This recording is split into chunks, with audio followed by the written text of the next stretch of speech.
There is a lot of drama surrounding him and the guys that he associate with. We believe that some of those guys have been involved in criminal activity here in Baton Rouge. There's a massive storm building around NBA Youngboy and the people connected to him.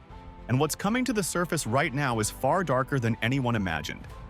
Law enforcement in Baton Rouge has long believed that several individuals within his circle were tied to serious criminal activity. But now this situation has escalated to a whole new level. What once looked like street rumors is now being examined under federal microscopes. Youngboy, the same artist who recently received a presidential pardon and was selling out arenas across the country, is now allegedly facing one of the most serious federal investigations in modern hip-hop history. And the accusations tied to this case are not minor. We're talking about a possible RICO investigation linked to nearly 2 decades of violence and multiple alleged homicides. For years, fans believed that Youngboy had finally escaped the chaos of Baton Rouge. After his legal troubles, house arrest, and eventual pardon, it seemed like he had rebuilt his life. He was touring again, making millions, and living in Utah far away from the streets that once defined his rise. The public narrative was clear. Youngboy survived the system and came out stronger. But behind the scenes, federal investigators were quietly continuing their work, collecting evidence, mapping connections, tracking social media behavior, and documenting patterns that allegedly stretch all the way back to 2017. It was still all good until he started, like doing his own thing, getting them a little buzz, getting a little money. He just got the big head and just started like the feelings he been feeling probably deep down inside that he was scared to put out. He let that out once he got a name. According to growing reports, what authorities are now examining is not just isolated violence, but an entire criminal structure. Prosecutors believe that this alleged network functioned like an underground operation, where threats were answered with deadly force and street rivalries turned into a long trail of bloodshed. At the center of it all, they claim, was Youngboy and his 4KT circle. Shit you do don't impress me, man. You hear me? I know real money, man. Shit you do don't impress me, man.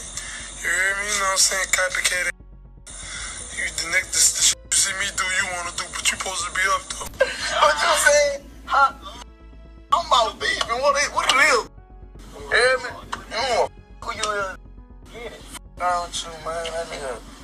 I don't like you. I'm gonna keep on that. I don't like you. Oh yeah. Get off of nigga. While prosecutors don't need to prove that he personally pulled a trigger, they do need to show that he allegedly directed, financed, or benefited from violent acts carried out in the name of protecting his brand and his organization. Everything reportedly traces back to the murder of G Money in 2017, a figure who was once close to Youngboy during his early days with the TBG crew. Their friendship eventually turned into rivalry as Youngboy's career exploded and industry deals began flowing in. I'm about on this song, bro. What? He talking crazy on this man. Oh yeah? He ain't even like that. Oh! On his ass now. On his All that cap. The tension grew publicly through diss tracks, online insults, and challenges that flooded social media. Then one night, outside a recording studio in Baton Rouge, G Money was shot and killed in what many believe changed the entire course of the city's underground war. From that moment forward, the violence only escalated. What makes this story even Details are emerging this afternoon following a shooting overnight that left a 19-year-old Baton Rouge woman dead. more disturbing is how closely some violent incidents seem to mirror lyrics released in Youngboy's music afterward. Investigators studying this case believe that several tracks may contain coded references to real events, real targets, and real outcomes. While fans once viewed these bars as pure entertainment or exaggeration, federal authorities may now be viewing them very differently, as possible admissions hidden in plain sight. The second major incident that strengthened these suspicions involved a young woman who was tragically killed during a shooting meant for someone else. According to reports, she was seated in a parked vehicle when gunfire erupted from another car. Investigators believe that this was a targeted hit connected to ongoing conflicts involving Youngboy's associates. Once again, lyrics released later appeared to align disturbingly closely with the details of the crime. Whether coincidence or not, this pattern is now being reviewed under federal standards of evidence. By 2018, the cycle of retaliation had become relentless. Individuals connected to both sides of the conflict were being targeted, and the violence was no longer contained to back-and-forth disses. Several figures tied to rival groups were killed in separate incidents, and each loss seemed to deepen the divide rather than end it. What once looked like street beef began to resemble organized warfare.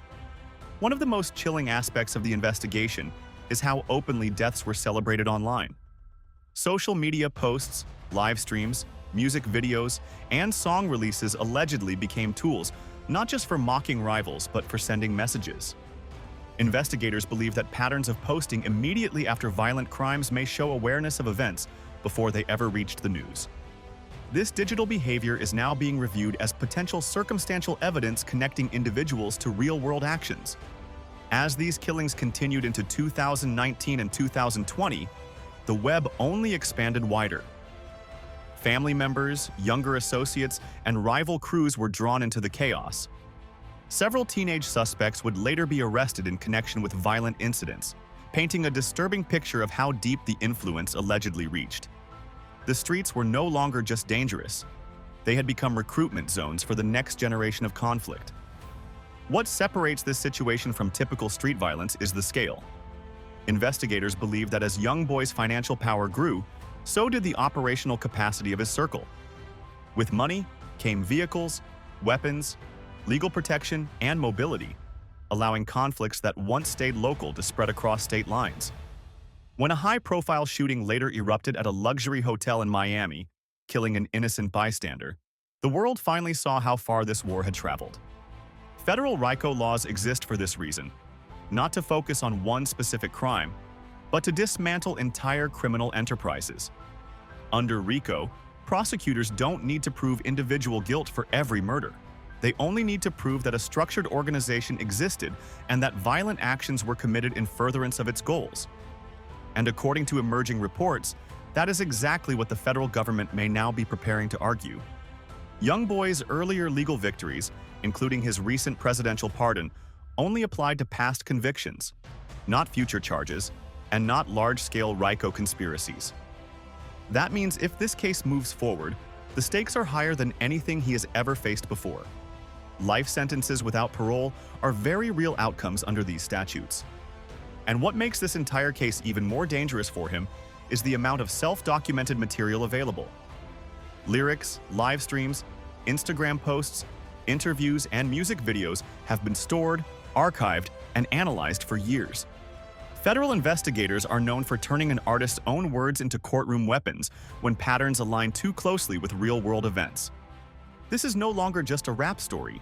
This is now a federal battlefield. As the fallout from that first deadly clash settled over Baton Rouge, the situation only grew more intense, with retaliation following retaliation in a vicious loop that many believe reshaped the entire street landscape of the city. Within months, another young woman was tragically killed after reportedly being caught in the crossfire of an attack allegedly meant for someone tied to the opposing side, showing just how unpredictable and uncontrollable the violence had become. Online discussions quickly pointed to lyrics released not long after, with many listeners claiming the music appeared to mirror real-life events with uncomfortable accuracy. By 2018, the conflict had reportedly expanded even deeper when someone close to Youngboy's inner circle was killed, in what many interpreted as payback, sending a clear message that no one connected was off-limits. From there, social media, diss tracks, and public taunts intensified the war. Rival figures allegedly posted open threats online, daring retaliation, and in several cases, those same individuals were later killed in separate shootings across Baton Rouge. What shocked the public most wasn't just the violence itself, it was how openly victories and losses were being celebrated online and referenced in music almost immediately after incidents occurred. According to many observers, these weren't just coincidences but part of a pattern where street actions and musical releases moved in disturbing synchronization.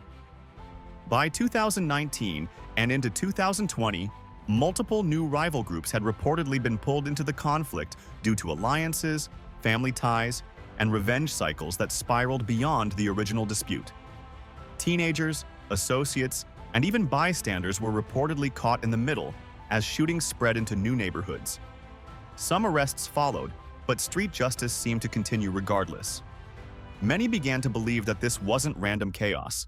It looked like organized retaliation on multiple fronts. And while Youngboy himself was often physically distant from the streets due to fame, travel, and legal supervision, online investigators claim that his influence, name, and finances still echoed through every new outbreak of violence. With each passing year, the list of fatalities connected through rumor, lyrics, rivalry, and street politics kept growing, and so did the attention of federal authorities quietly mapping every connection behind the scenes. If a RICO indictment were ever issued, it could carry life-altering consequences not only for one artist but for an entire network of associates. At its core, this is no longer just a story about rap beef or street rivalry. It's about whether fame, money, and influence were used as shields while a violent structure allegedly operated in the background. As beef scandal continues to follow this developing situation, the real question now is whether federal authorities truly have enough evidence to move forward, or if this story will once again fade into rumor and legend like so many before it.